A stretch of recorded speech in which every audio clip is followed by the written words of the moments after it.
First things first, obviously, trigger warning. This whole video is going to be about discussing words that I don't use anymore because of the fact that they offend people, which means that I'll be invoking those words in the name of discussing them. I won't be using the words in this video, but if thinking about those words, having them invoked in any way is something that you think could potentially offend you, you shouldn't watch this video. It's going to be a discussion of that stuff. This is more so for people who are curious about why I don't use those words anymore. People who fall on either side of the fence of whether you are someone who uses these words yourself, thinks it's okay to use them or not. I'm not really here to even pass judgment in that kind of way. I'm just here to talk about why I do not use these words anymore.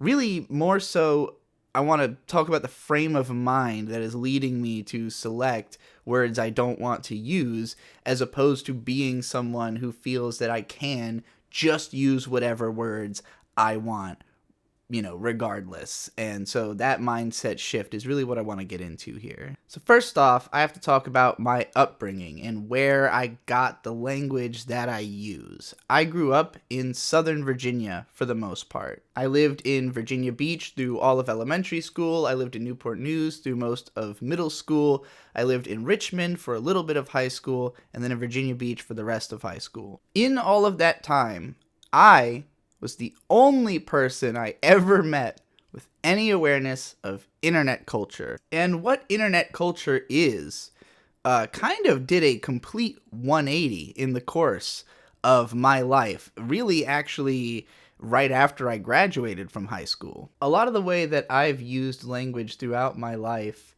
has come as a sort of reaction to culture's edginess as compared to my own. I grew up with parents who swear a lot, who consume media that has lots of swear words in it, so I was sort of inundated with swearing as a young child.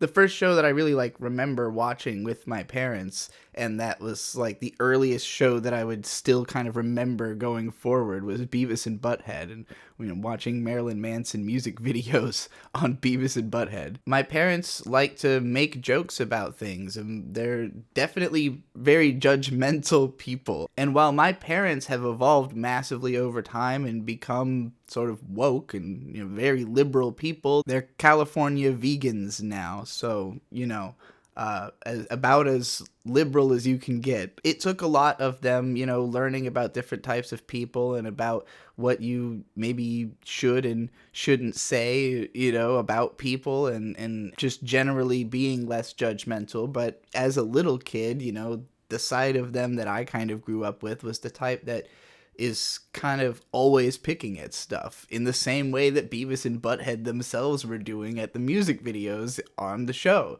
So that's kind of why this nitpicky analytical character comes so naturally to me. So as a little kid, I was used to openly swearing, and my parents told me, you can't say these things in front of other kids, you can't swear at school.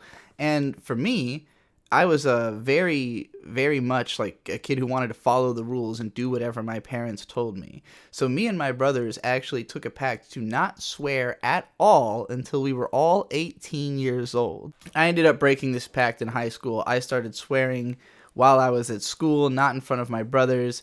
Victor eventually found out because he started up high school with, while I was still there, and he hung out with the same people, so he heard me swearing in front of people. But both of my younger brothers did not even swear at all until they were 18 years old. They used every substitute for swears that exists. We grew up saying "what the freak" and "dang it" a whole lot. And the funny part is that stuff would get us in trouble with other kids' parents. We would get, we would get told not to swear for saying words like heck or dang, and we're like, well, those aren't swear words. Because in our minds, it was literally just a performance to fit into society, to not say certain words. We've just been told that, yeah, you'll get in trouble if you say this word in this context, so don't do it. But otherwise, I don't personally feel any level of like offense at any of these words. None of them have any weight to me because I've heard them my whole life and they've just always been there. So, saying fuck in every single sentence is actually kind of comforting to me. Like when I hear people who swear a lot, who make a lot of dirty jokes and stuff like that, I usually feel more comfortable around those people. And so I throughout my life have always kind of been around like sort of seedy, edgy type of people who are gonna swear a whole lot and use every word that there is, because that's just what I grew up with, and what in my mind is more trustworthy and more honest and easier to deal with because it's not deliberately putting on a performance to fit in.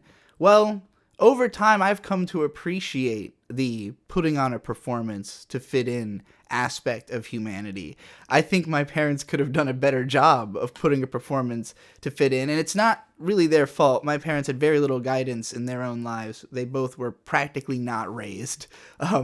They grew up, very much having to fend for themselves and just kind of learn from their environment. And because they were both poor and they both came up in very mixed cultures, where my dad came up in San Jose, my mom's from Newport News. Both of those are places where there's tons of sailors, where there's lots of military, where there's people coming in from all over the world, just these cultural melting pot kind of places. But, in terms of like my mom's actual family, her mom came from Hillsville, which is the middle of nowhere, white bread, old school Virginia. So like my mom grew up inundated with her own parents' racism and thinking very little of it, until she was confronted as she grew older and, having made like offhand racist comments in front of people of other races, literally they're like, are you thinking about what you're saying? And she just hadn't. It's just words to her, but it's that cultural divide. And I was basically experiencing that with like all of culture, in that for me, all of these swear words are actually like what the good guys use, in a way. Putting on a face and covering all that up is wrong. And I grew up with that very individualistic mindset, all throughout, which made it difficult to connect with other people. It made me an edgy kid who didn't understand why other people didn't see the things the way I did. I had so much trouble all growing up with the fact that I felt like I was trying to meet people halfway, but I was so far away that I would have to go all the way to meet people, and that feeling that no one's willing to come towards me, or because I don't know, something about me is actively repulsive, that you wouldn't want to make that effort, I guess, was always like I didn't understand what was creating that effect, because I didn't know how to be a normal person. I didn't have that, I wasn't rebelling against my parents. I was doing what my parents told me to do and being a good kid in their eyes, but that, put me on the other track from the rest of people, and that wasn't what they were trying to do. It just, is the way that I internalized, like, okay, well, I look up to my mom, so whatever she thinks is right, and everyone else is wrong, So there was no sense of assimilation or attempt to change the way that I am to try to fit in and be more acceptable to other people at any point.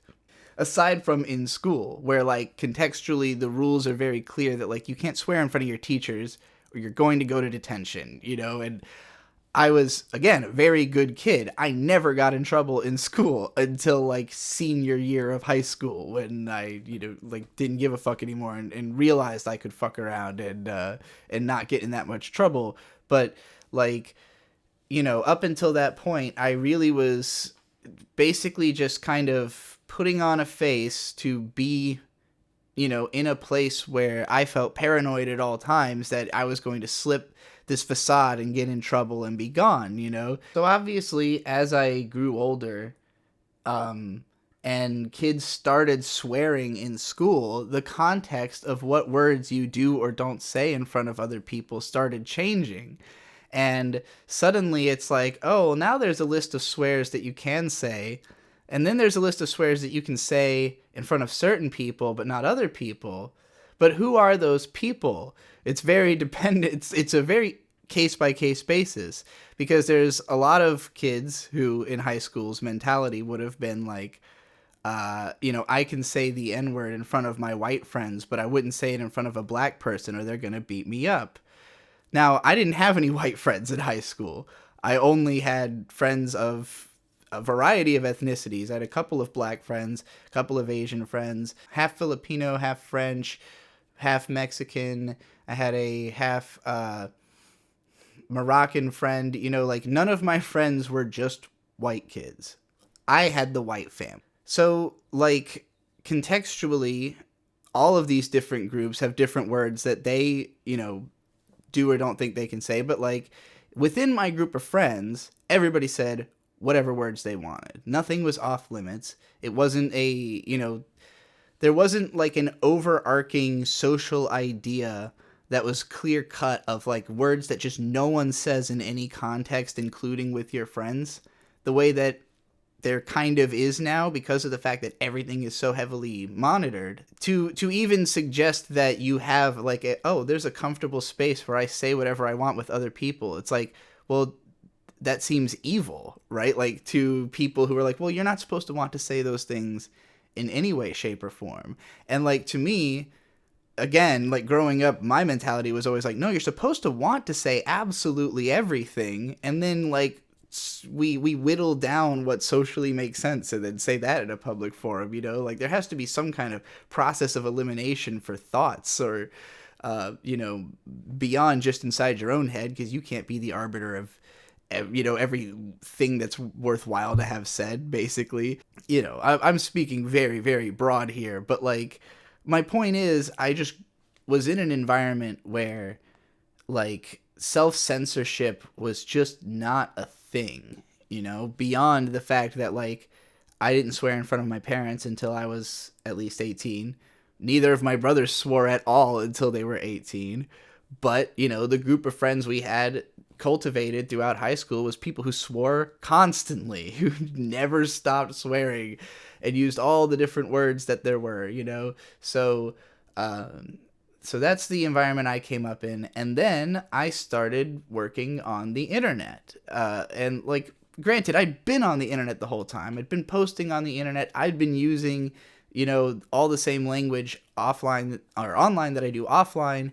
And again, internet culture at the time was that it was way edgier and way more intense than regular culture. I don't know, I still swore more than the average person online, like, because I would say fuck so much in my posts, just like that it was almost a meme, like how much I swore. But like, again, contextually, the internet is a place where people were going to swear, to vent out, all the stuff that they can't say in normal society.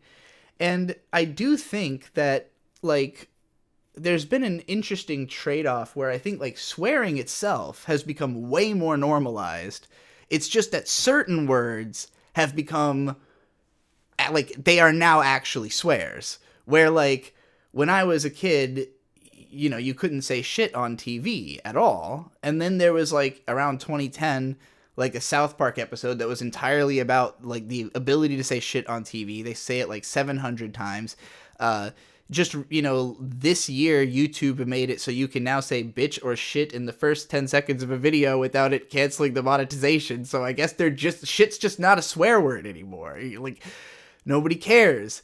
Maybe it's partially because like of anime, because they have kuso, which is always translated as shit, and like, but they say it in Naruto, so how are we gonna keep 13-year-olds from watching Naruto? Like, I don't know how it happened, but shit's not a swear word anymore. And like, we could still call it that, but like, you can say it on TV, you can say it openly. Nobody ever is going to balk at hearing the word in the way that there are other words that they will definitely balk at hearing, But again, back in the 90s, these all kind of carried equal weight. These were all just swear words, you know? It's just interesting to see which ones have kind of lifted and which ones have fallen over time and on what basis, you know? You know, for me as a public performer that was growing an audience, when I first started on YouTube as Digibrony, the whole character was supposed to be G-rated. Like, I didn't swear at all. I tried to avoid too much sexual content. I created the Digibrony After Dark channel specifically so I could talk about the weirder, edgier side of the pony community, but even then, I didn't have an edgy character. It was the same character, just like, you know, being weirdly chipper about this, like, Aroguro nonsense that was going on in the community.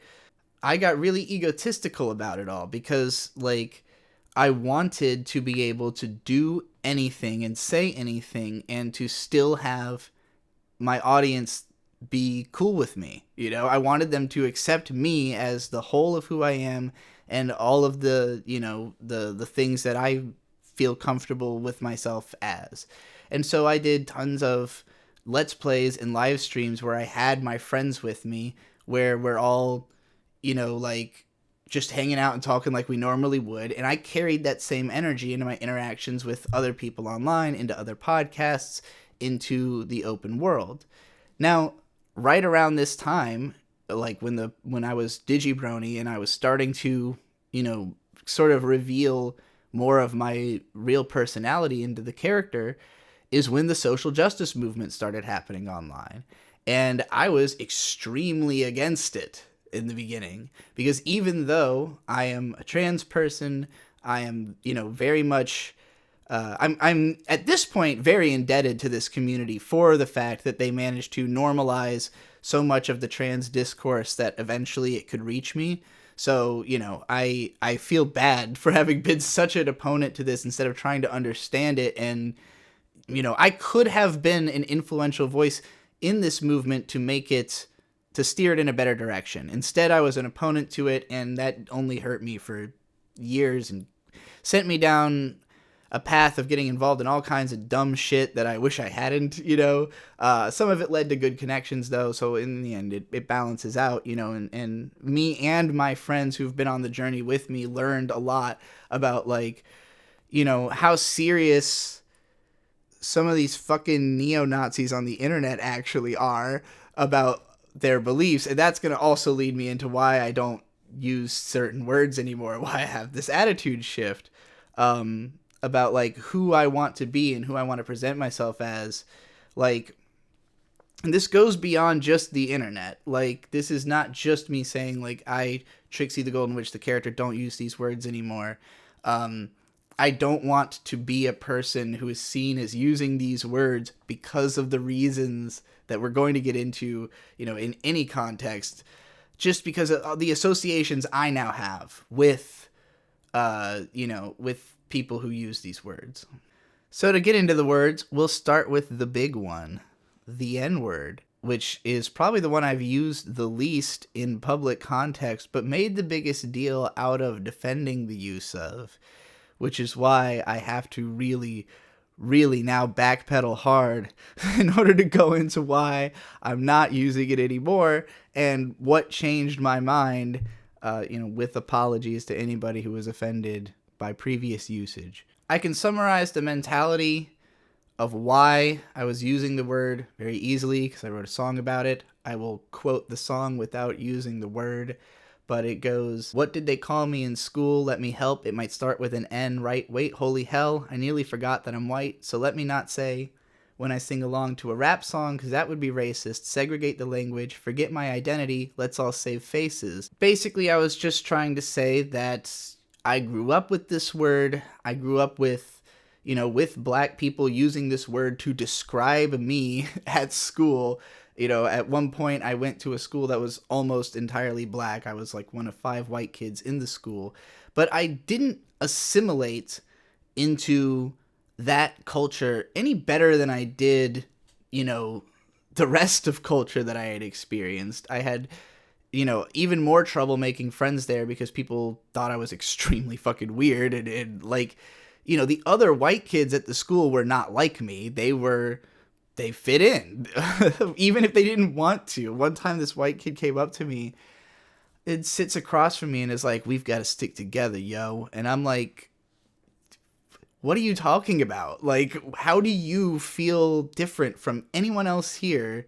You know, I'm like a long-haired kid with fucked up facial hair that everybody called me Joe Dirt. Like, I got made fun of, for being a weird, odd kid in a way that actually was kind of helpful because it was a lot more direct than the way that white kids would make fun of you. I gained a lot from the experience of going to that school, and it's not as though the other schools I went to weren't heavily mixed race as well. The high school I went to in Virginia Beach was about half black, half not, I won't even say half white because there were a lot of Filipino kids and mixed kids there too, but it was a pretty well racially pie, like, what's the pie graph? I'm like trying to picture the pie graph in my mind. But there was a lot of racism and division among the races, where black kids tended to hang out in the hallways, white kids tended to hang out in the courtyard, and like my group was just basically outcasts from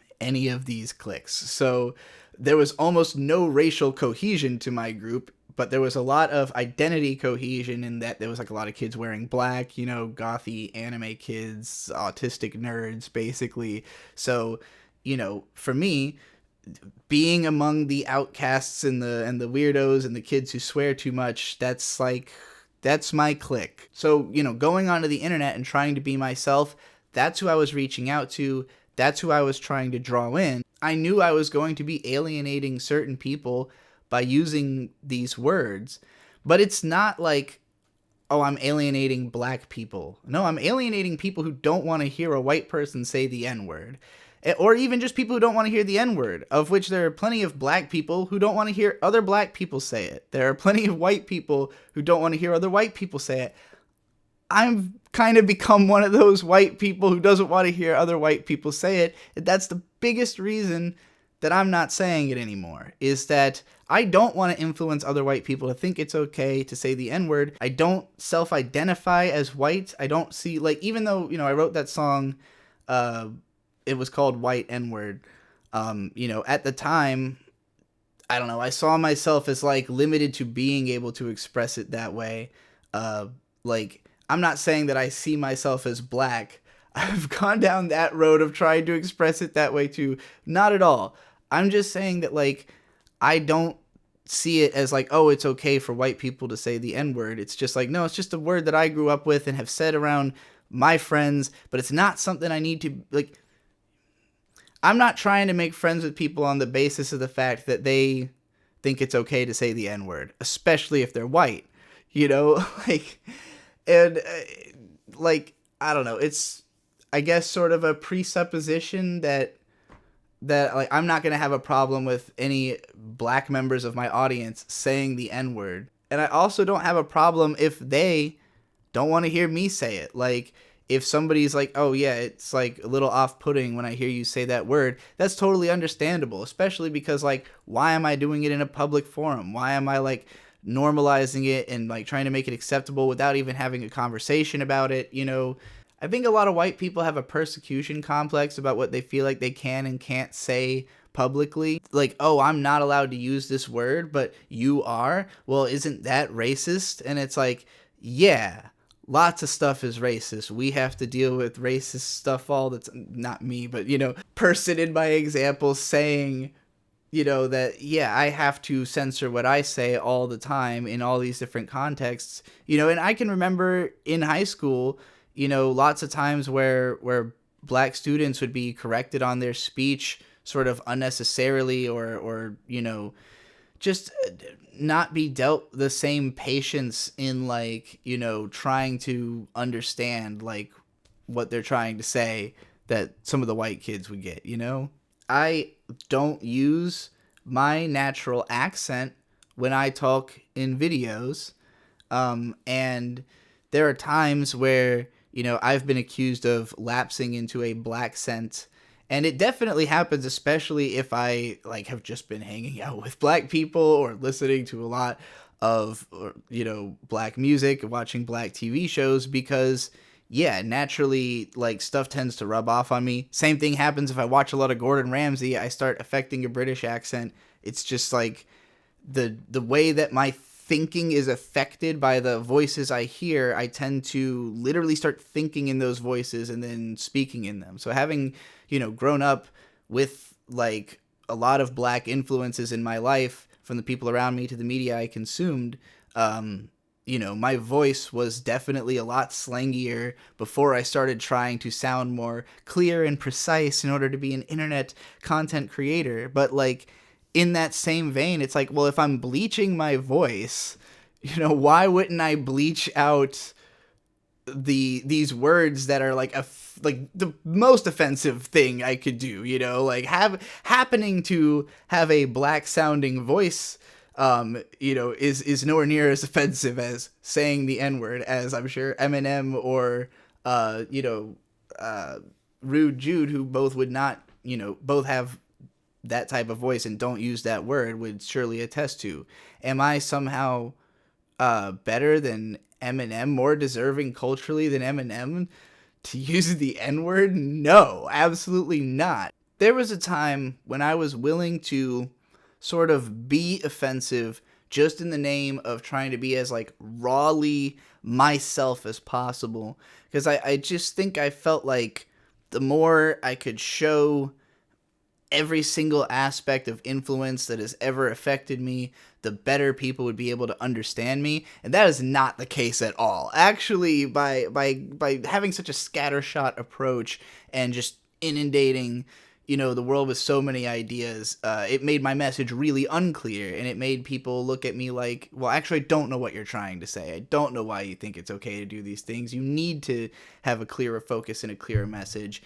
And I really learned that the hard way by way of getting involved with people who I realized were like actually racist. It's weird because modern meme culture and irony culture is such that, people will enjoy things and then like define their enjoyment of it in a way that others themselves from it.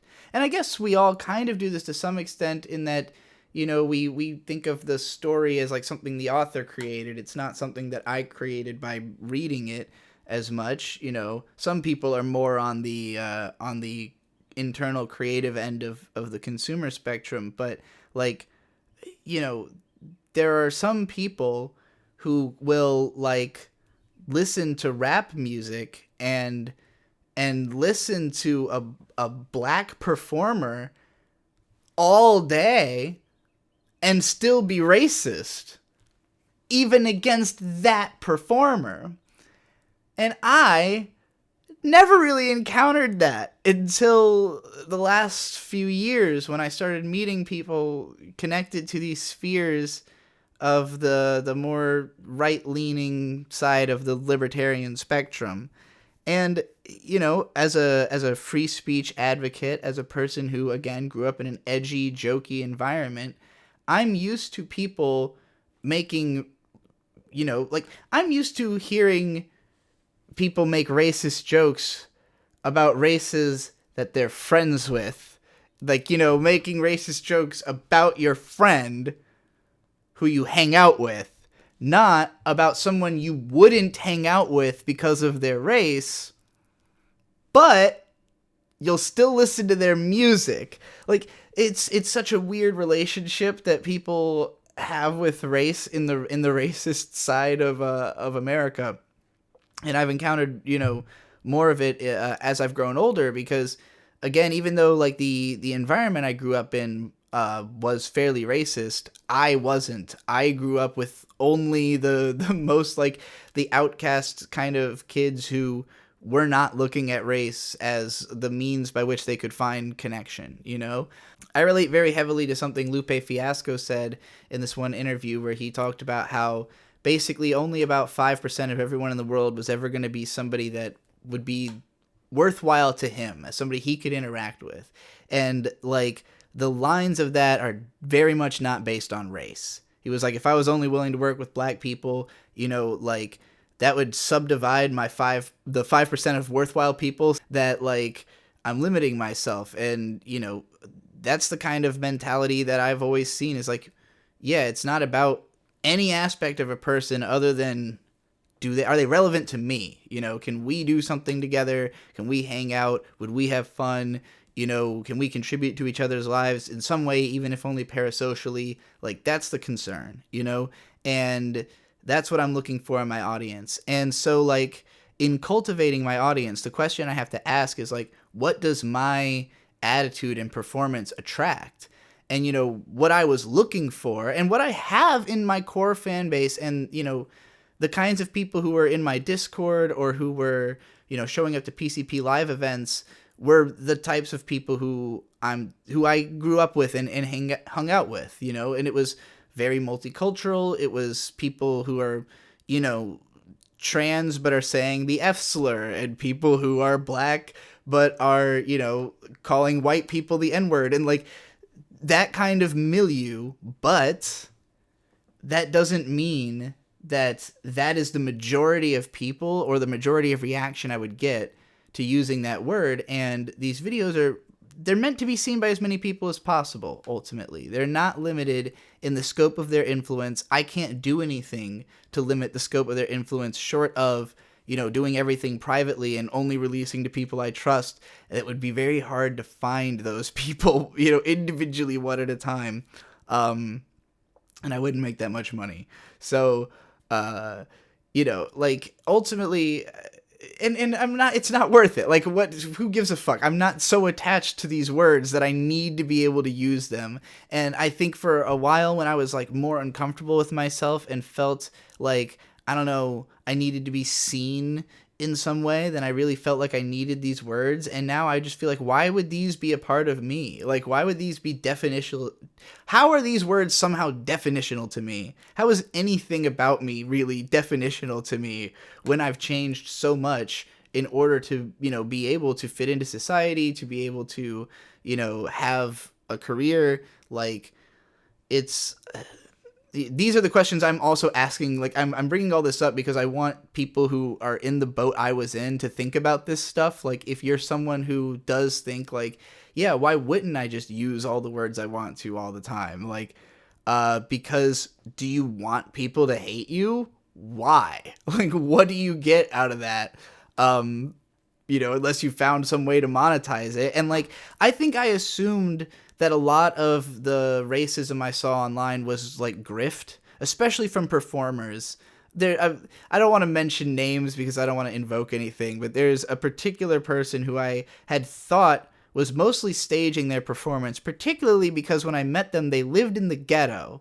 They lived in the most ghetto part of Richmond I've ever seen, and was the only white person around for miles.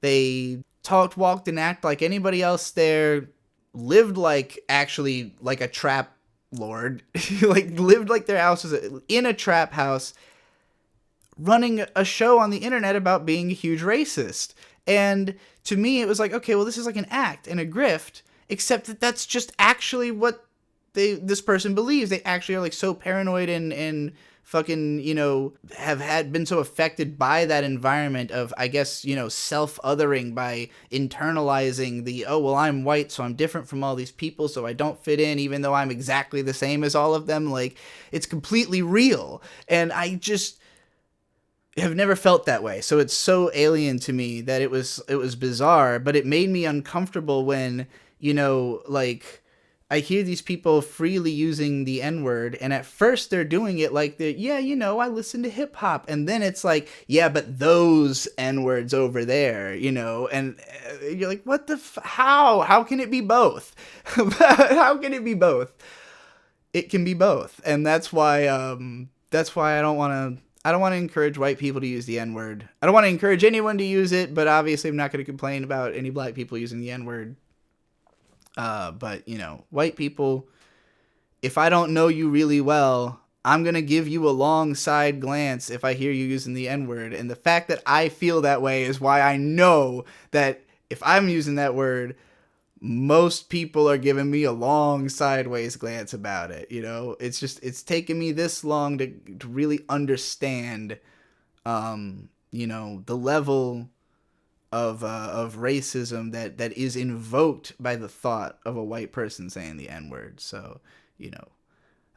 As for the F slur, it's funny because I've never really used it in my content. I've been way more avoidant of using the F slur than the N-word. This is so weird to think that, like, I'm more self-identified as somebody who's, like, okay, like, who can say the N-word because it was something that people I grew up around were using. Whereas, like, because I had a really large gay contingent and trans contingent in my community from the start, like, as soon as I started as Digibrony, I had a lot of LGBT, fans, and, like, the zeitgeist of the internet at that moment was, you really can't use this word.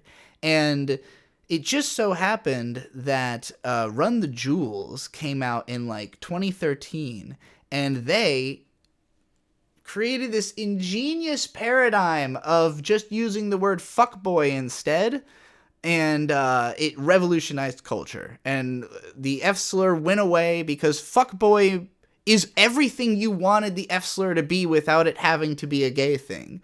So, like, it was such a magical gift to receive fuckboy from Killer Mike and LP. I felt no need to use the F slur publicly. I've never found something that replaces the N-word that doesn't just sound like a white person trying to say the N-word. Like when ICP does ninjas, but it just sounds like you're trying to say the N-word, so it gives the same impression. Whereas, fuckboy, like, actually is close enough to the F slur that it is, again, it's all the meaning without the implication of gay bashing. So we need something like that for the N-word. Something that, that doesn't sound like you're just trying to say it, but kind of, like, has the same feel, intimacy, breadth of meaning, Because, like, what makes swears so great is that they mean so many different things to so many different people. Fuck means just so fucking many things, And it's just a good filler word. It's very satisfying to say. That's the other thing, like, as a rapper and a wordsmith, like, limiting myself to not be able to use certain words at all is very, like, it's like, but my words, obviously there's plenty of other words. There's plenty of fish in the sea. You don't get everything. You don't get every girl you want to be with. You don't get every fucking, treasure that you want. You don't get to buy every Blu-ray. Some things are worth limiting yourself from in this life.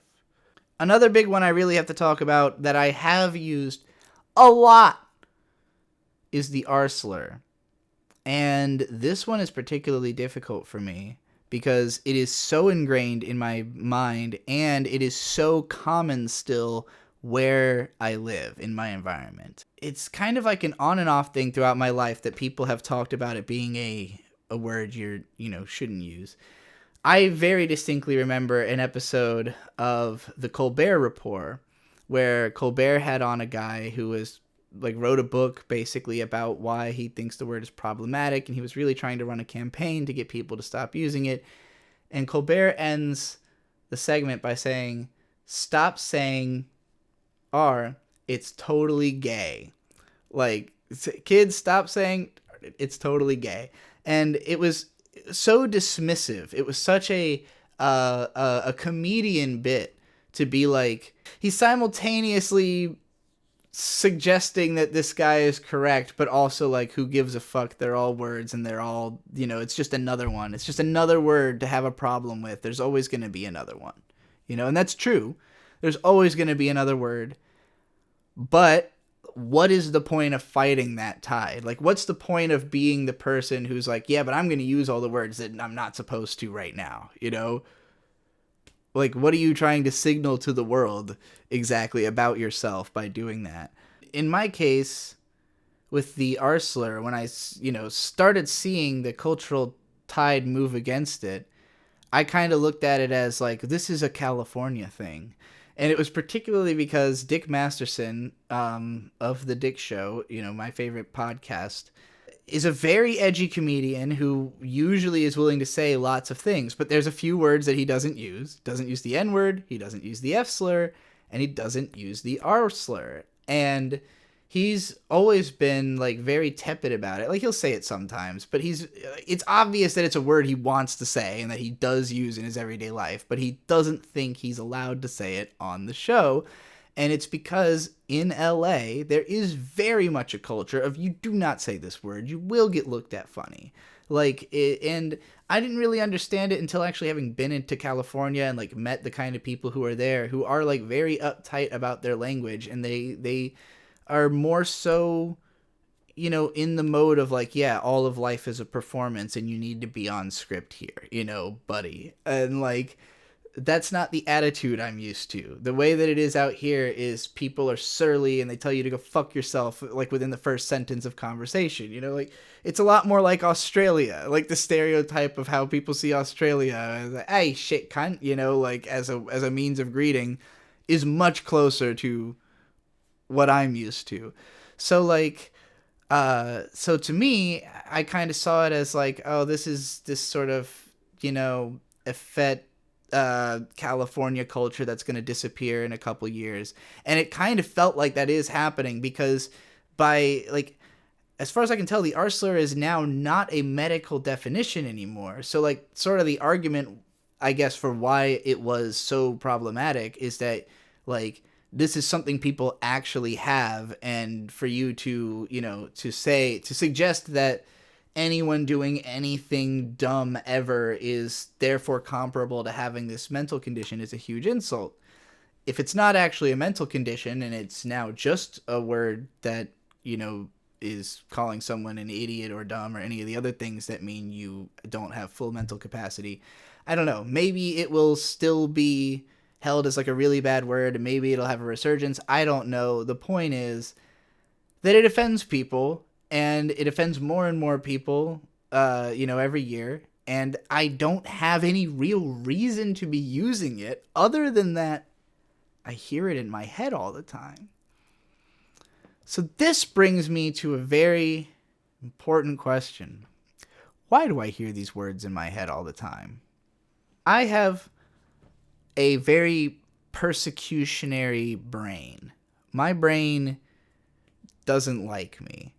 And so when I make bad decisions, I call myself the R slur. Probably a lot more than any other slur. These other ones were easier to dismiss because they're not in my head all the time. If I'm not hanging out with people who use the N-word constantly, it's probably not occurring in my thoughts as often. If I was around people who were using the word constantly and didn't want me to use it, I would probably feel a little bit weird about it. But I would find a way around it.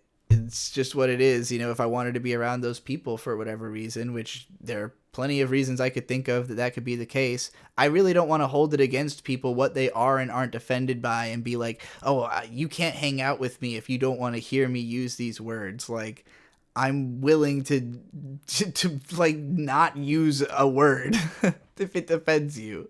I just don't think that's a tall order. And I understand certain things can be difficult if like it's really ingrained in your mind. And again, the R slur is pretty deeply ingrained for me, but like I'm also willing to make the effort to uproot it because I am a public figure. I do have some responsibility. I do not want to offend people. I want the content to be as accessible as possible. I have no good reason to force this word in where it doesn't belong, and if I was like running an edgy podcast, like I'm listening to Who Are These Podcasts right now, and Carl uses the R slur a lot, and I totally understand if people would think he's a shit person or not want to listen to the podcast. I don't listen to it or like him because he's a good person. He's a marketing guy. He does a funny show where he roasts other shows, mostly roasts very aged comedians with who are assholes who like suing other people. Like, he chooses interesting targets and it's a fun show to listen to. If I hung out with Carl, I would expect to be called several slurs in the conversation, probably. and I would be ready to retort with slurs of my own, but this is not for public consumption. This is for me and Carl to be bad people on our own, where it doesn't have to influence anybody. And his show, you know, it doesn't have to influence me to pass the buck of evil forward into society. So, you know, I'm looking at Carl and holding on the screen right now and holding a cross up and telling him to get back with your evil influence, you bad man. And he wouldn't be dumb enough to use the F slur or the N word on his show. No, not possible. Only I have ever been that dumb. And I even now feel like I could use the F slur because I'm trans and I have sex with a man, and Adam from YMS uses it and nobody gives him any shit.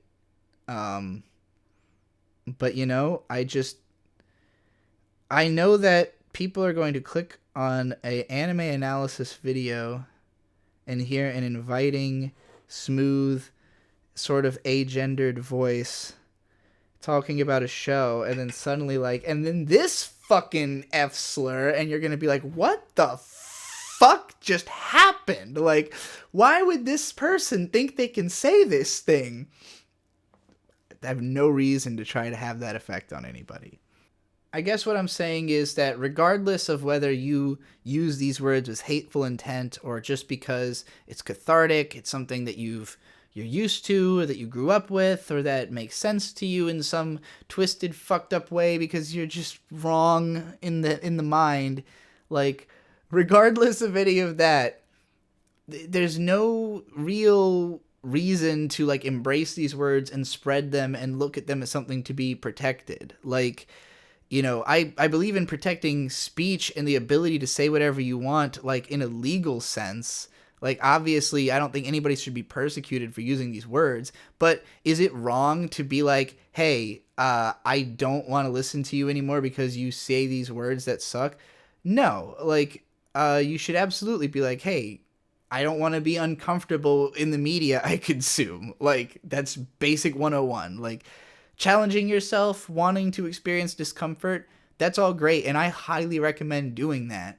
But that's also a time and place thing and a mentality thing, and you got to be going into it, you know, with the right intentions. And I think it's very easy for people to kind of develop a niche audience of people who have all the same worldviews that you do and use all the same words, and all of you can kind of get along and, you know, have a self-sufficient community, but it's very much an island. It's like anybody who disagrees with the politics of that is going to be repelled by it, and that might be fine if you're just trying to, you know, have a self-sustaining empire or whatever. But I want to work with people. I'm a networker. Again, I'm not trying to offend people. I'm not trying to make people turn away because they think, oh, this person's going to hurt my reputation. This person is, you know, going to use hateful slurs. This person's going to, you know,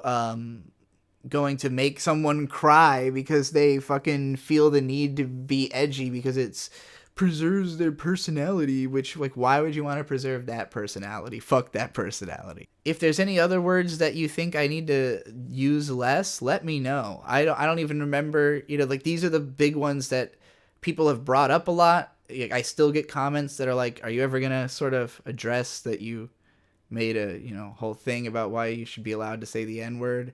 And I'm like, yeah, I should probably do something about that because I don't agree with it anymore. So I should probably do, even though, you know, I'm drawing attention to the fact that I ever had this opinion, which I'd rather just everyone forgot, but it doesn't work that way.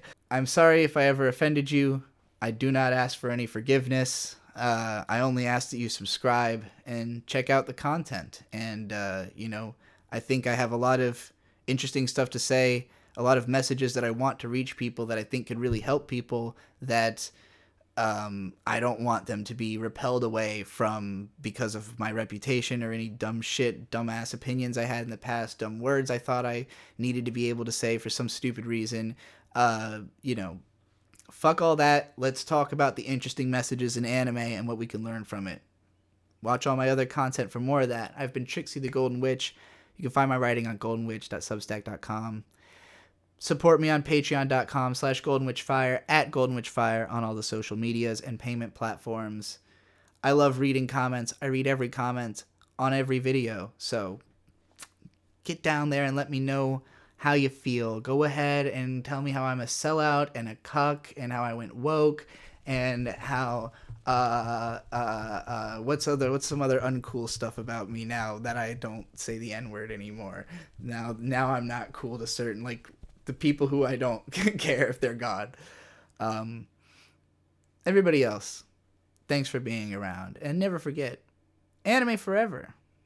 Bye.